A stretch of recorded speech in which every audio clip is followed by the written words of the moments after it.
What's up, my people? Now, let's recap. Today is the 14th. Today is the 14th September. I'm sure it's the 14th. I will not check on the phone. Let me check on the phone. Let me check on my phone. Sorry. Today is Thursday.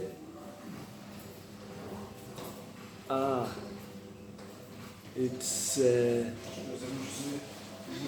I think it's the 15th.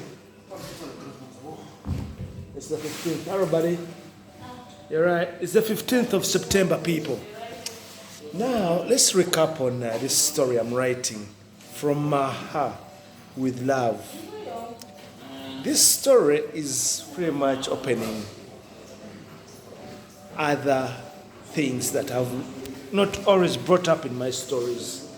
So when I wrote this story, my 4 years at Busoga College Mwiri, I was suspended. But today, I can tell you this. That is the best thing that ever happened in my life, because it determined the course of direction. And it gave me a starting step. I got the test of a life. Now, when I was suspended, I did not go back home. It was my third term, senior 4. Senior 4. We had about 8 weeks to do the final exams. Are we together? So when they suspended me, I went to my uncle, Uncle George. Uncle George was studying at campus, Mitchell Hall. He was, I think, second year, third year. But at the same time, working in KCCA. So when I came to campus, but before that, he was at Makerere High when we were staying in Chebando. So sometimes we used to drop him off at Wandegea because we would give him a lift. They were our neighbors. So when he leaves A-level and goes to campus, I used to go and see him in campus. That is 1991. But prior to that, I was a fixture in Makerere. We used to go for coaching, Lugujos. We used to chill out at Guild Canteen. But not all holiday makers used to chill out. Remember I told you that Alex Sindaura used to come and even sometimes play trans nights and trans days in Guild Canteen. That is before he went or he became famous. We're talking of 1989, 90. So let me bring you back to the story. When I'm suspended from Mwiri, I did not go back home. I was at campus until the last day of the suspension. I was supposed to go back and do my exams. So I went back home, then came to school with my mom. And then I dealt with the consequences of that because the headmaster, Kayondo, George William Kayondo, rest in peace.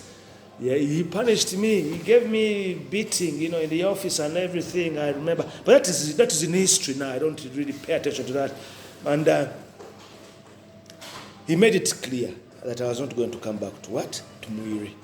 Even he wrote the letter and gave me the certificate, leaving Busoga College Mwiri not to return. But the suspension had been a very silly thing.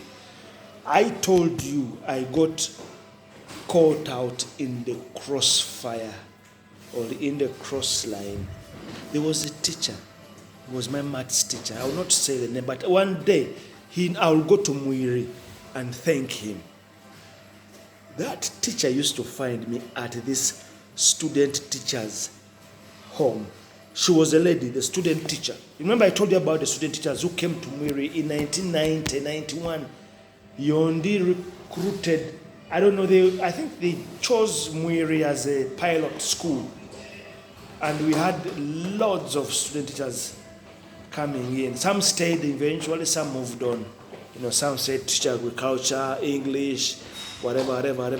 So this teacher, lady teacher, we had bonded And I used to, every evening, go to her place. Every evening, go to her place. But I think this male teacher, my maths teacher, was interested in her. I had to, do you see how everything, and sometimes you get caught in the crossline of things without you pretty much knowing what's going on. You get me? So, and that's how I got suspended. Now, how do I get suspended? This teacher gave us a punishment with another fellow student, and I refused to do it. But I think the punishment was a bit of an excuse, because he had a vendetta. You know what I mean? A vendetta, and it became a disciplinary matter. You know what I mean? And it went to the headmaster. I don't know what else he told him, and I was suspended. But what was the premise of my suspension? The premise was my name, KEGUS. That name, every student in Imwiri knew KEGUS. They never knew my name as Mr. Mwiri, of course.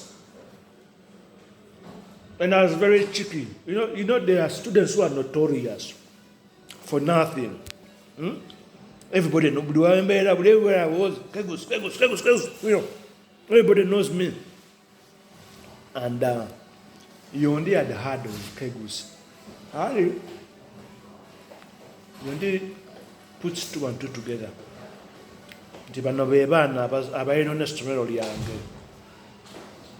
what I mean? So,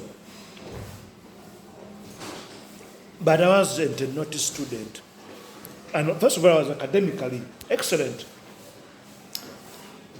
Having been suspended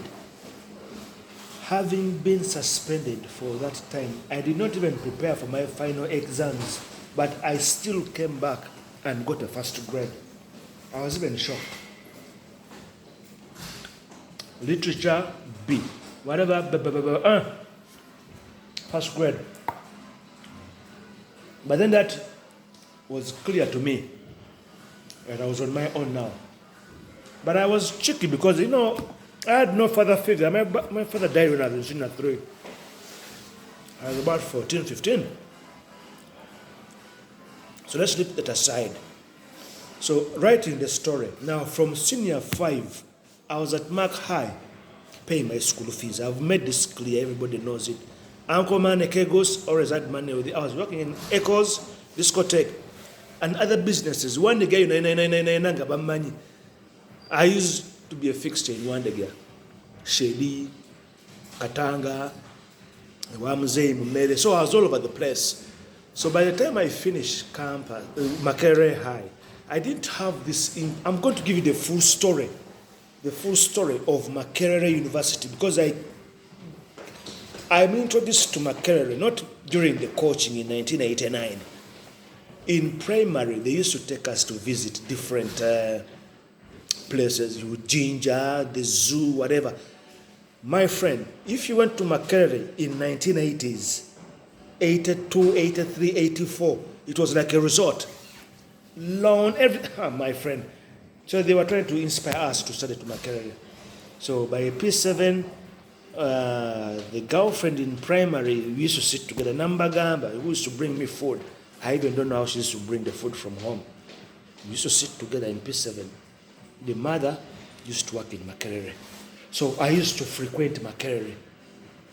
Sometimes, there are times even I boarded that Tata bus, which used to pick up students who were staying in Makerere, whose parents were lecturers and everything. At Buganda Road, that bus would park outside. So when I began my O-levels, going to Makerere, then A-level, staying in Micho, there are people I remember whom I know now today who are very, very powerful in the government in Uganda who used to coach me. They used to coach me. There were students in Makerere University. I cannot say their names. Coaching because they used to give us the money for coaching parents. Lugujo was very expensive. So you only went there 1-2 weeks, then the next 2 weeks you chopped the money. Everybody should chop money. So those students in the Makerere campus, especially in Mitchell and Northcote, I think they changed the name now, they would take on students and coach them, and they used to make money. Now, the word Michael West comes from where? All these things, I'll explain them to you properly. How, in fact, we brought all these words, Michael West and benching.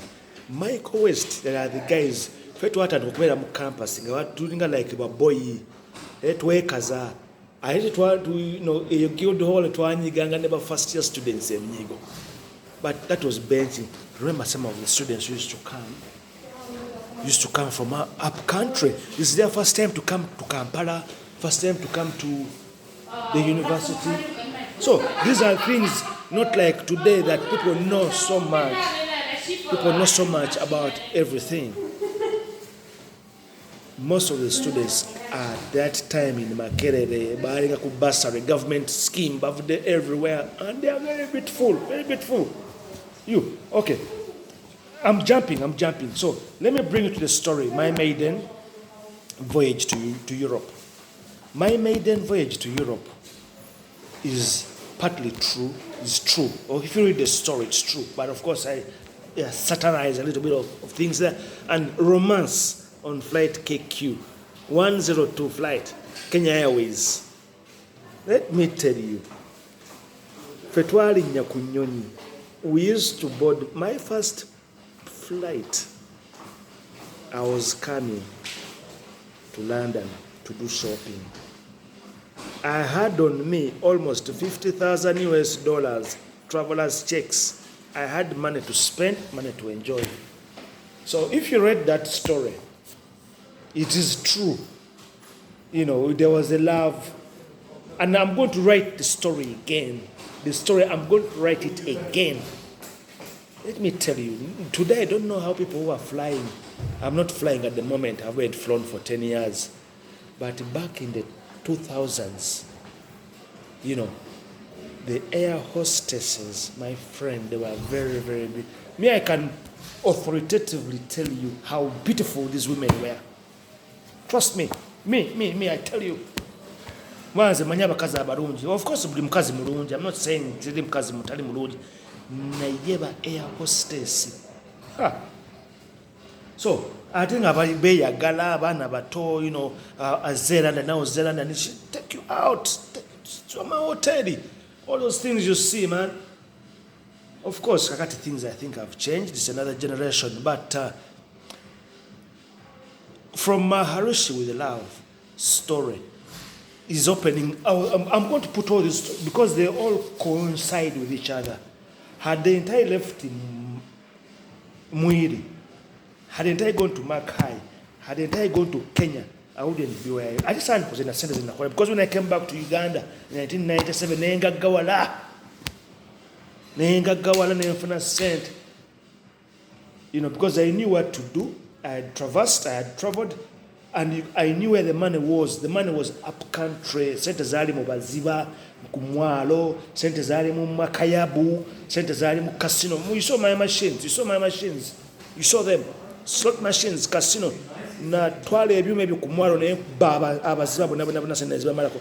Nga tukaza na nkaze muki mu musana.